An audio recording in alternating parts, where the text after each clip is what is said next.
प्राणर ठाकुर मोर परम वंदनीय श्री श्री बड़मा परम पूज्यपाद श्री श्री बड़दा परम पूज्यपाद श्री श्री आचार्य देव और गुरु परिवार सभी चरण पंकजरे मोर विनम्र शतकोटी प्रणाम जनाए।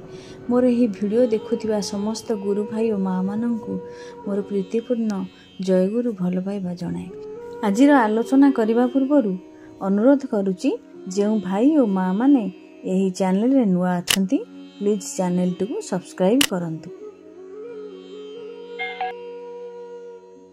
आज जो विषयटी आलोचना रखी ताहा एक गुरुत्वपूर्ण आ बड़ प्रसंगटे। आजिर विषय होची सत्संगर महत्व कौन आ सत्संग काहाकू कुहा जाए।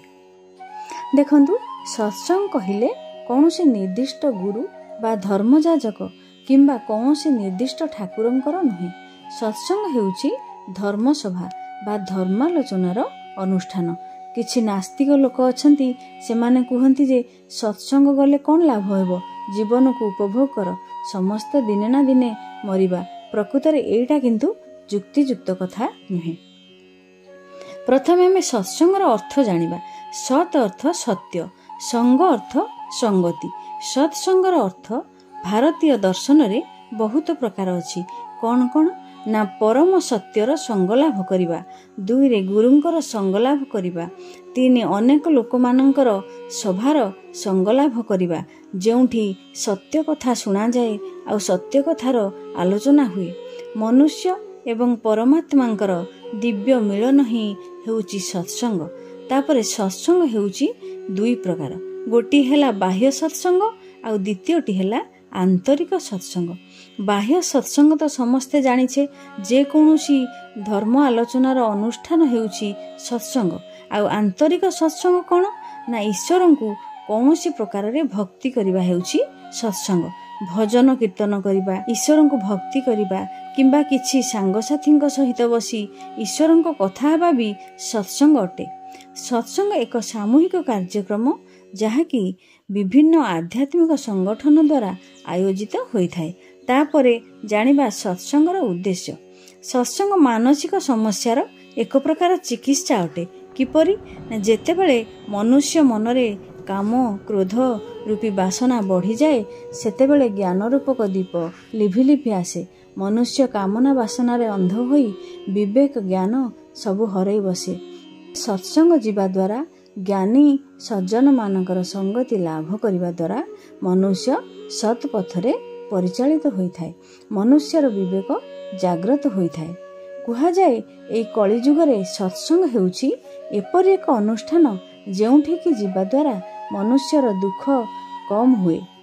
सत्संग रे भगवान को अमृत कथा आलोचना हुए। केवल जे श्री श्री ठाकुर अनुकूल चंद्रंकर भक्त मानकर समावेश को सत्संग कुहा जाए ता नुहे। शास्त्र रे अछि जे सुनिबा द्वारा चिंता करिवार सृष्टि हुए, जहा द्वारा कि भगवानकर महिमा धीरे धीरे बुझी हुए। मु एहा उपरे गोटे उदाहरण देउछि। जणे युवक बहुत दिन तपस्या कला परे हठात दिने तांको मनरे आसिला कि मु काहेकि एते कष्ट सही तपस्या करिवि, दिने ना दिने तो मोर मृत्यु सुनिश्चित। तेणु साधना छाड़ीदेले, किंतु तांको मनरु साधनार द्विधा जाउ न थाए।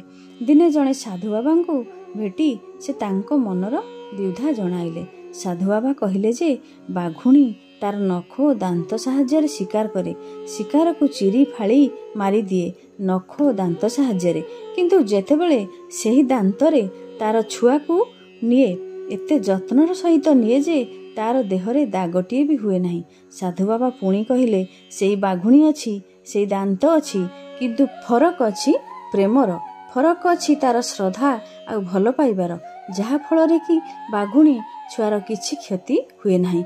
ठीक सेही परी जे सत्संग शुणे प्रभुंकर नाम जप करे, प्रभु को सबुबले मने रखि थाए, प्रभु तांकु सबुबले दया रखि थांती आ मृत्यु परे निज धाम रे जागा देई थांती आ जन्म जन्मर बंधनरु मुक्त कर दियंती। आ जेउ माने प्रभुंको नाम न नियंती से माने 84 लाख जन्म नहीं थांती आ बारंबार एही धरा पृष्ठ रे जन्म नहीं दुख कष्ट सही थांती। तेणु सबुबले प्रभुंकर नाम जप करिबा उचित, सेवा करिबा उचित, सत्कर्म करिबा उचित। ତେଣୁ ଶାସ୍ତ୍ରରେ କୁହାଯାଇଛି, ବିନୁ ସତ୍ସଙ୍ଗ ବିବେକ ନା ହୋଇ, ରାମ କୃପା ବିନୁ ସୁଲଭନ ଶୋଇ, ଶଠ ସୁଧରୋଇ ସତ୍ ସଙ୍ଗତି ପାଇ, ପାରସ ପରଶୀକୁ ଧାତୁ ସୁହାଇ।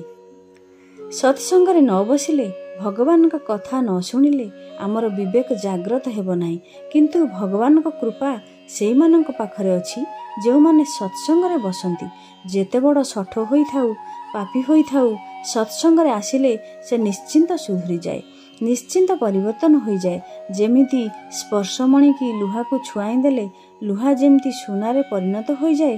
ତେଣୁ ହେ ମହାପ୍ରଭୁ, ଆପଣଙ୍କ କଥା ଶ୍ରବଣ, ଆପଣଙ୍କ ସ୍ୱରୂପ ଦର୍ଶନ ଆଉ ଆପଣଙ୍କ ପାଦପଦ୍ମରେ ଭକ୍ତି ହିଁ ମଣିଷ ଜୀବନର ପରମ ଲାଭ। ଆଜିର ଆଲୋଚନାକୁ ଏଠି ରଖୁଛି। ସତ୍ସଙ୍ଗ ଗୋଟେ ବଡ଼ ଅଧ୍ୟାୟ ହୋଇଥିବାରୁ ପରବର୍ତ୍ତୀ ଭିଡ଼ିଓରେ ଏହାର ସବିଶେଷ ବର୍ଣ୍ଣନା ରଖିବି। ଯଦି ଆପଣ ଏପର୍ଯ୍ୟନ୍ତ ଚ୍ୟାନେଲଟିକୁ ସବସ୍କ୍ରାଇବ୍ କରିନାହାନ୍ତି ତେବେ ପ୍ଲିଜ୍ ସବସ୍କ୍ରାଇବ୍ କରିଦିଅନ୍ତୁ। ଶେଷରେ ସମସ୍ତଙ୍କର ପଞ୍ଚମହାଜୀବନର ମଙ୍ଗଳ କାମନା କରି ରହୁଛି। ଜୟ ଗୁରୁ।